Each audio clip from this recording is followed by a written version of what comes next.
პოლონელი დრამატურგის, პროზაიკოსისა და გრაფიკოსის სლავომირ მროჟეკის პიესა კაროლი ქართულ რეალობას მოერგო და ბათუმის თეატრში სულ სხვა სახელით გათამაშდა სინდრომი, ანუ ვის უგალობ ვის პიესის ავთენტური სახელწოდება ქართულ აბსურდს შეერწყა რეჟისორმა ანდრო ენუქიძემ მოქმედების ადგილი პოლონეთიდან საქართველოში გადმოიტანა, თუმცა ის რაც სცენაზე ხდება საუბედუროდ ნებისმიერ ქვეყანაში შეიძლება მოხდეს, მით უფრო საქართველოში, სადაც ხანდახან აბსურდი ყველაზე უფრო ნატურალისტური რეალობაა. უკვე დღეიდან კი ბათუმის თეატრის დასი უკვე ცნობილი ლიტველი რეჟისორის პანევიჩის თეატრის სამხატვრო ხელმძღვანელის ლინას ზაიკაუსკასის პიესისთვის დაიწყებს საპრემიერო მზადებას ივან ფრანკოს მოპარულ ბედნიერებას ევროპაში ცნობილი ლიტველი რეჟისორი ბათუმში 28 ივლისს წარადგენს.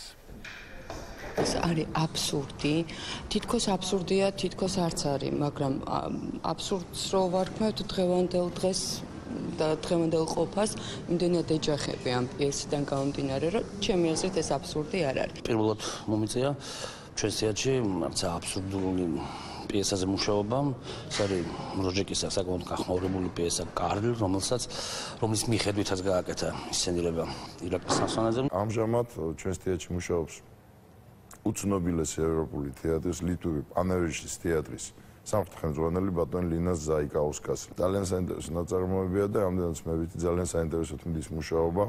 აი ხა კვილებს ვილესავთ ამ პრემიერის ასე ვთქვათ გამოსვლაზე და ძალიან მაინტერესებს, აბსოლუტურად დარწმუნებული ვარ, რომ შედეგი იქნება შთამბეჭდავი.